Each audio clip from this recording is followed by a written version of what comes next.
Hello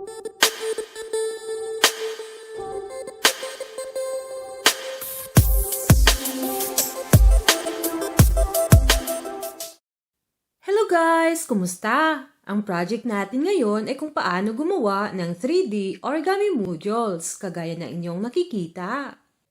Nakakagawa tayo ng iba't ibang design ng ating 3D origami project. Pero ang pinakauna at pinakaimportante ay kailangan nating malaman kung paano ang paggawa ng 3D origami module. Kailangan lamang natin ng A4 size na papel at scissor. Ang 3D origami module ay mayroong dalawang sizes. Una ay yung tinatawag na standard size na kung hahatiin natin ang ating A4 size na papel, tayo ay makakabuo ng 32 equal parts. At ang pangalawa ay yung maliit na size na kung hahatiin natin ang ating A4 size na papel, tayo ay makakabuo ng 64 equal parts.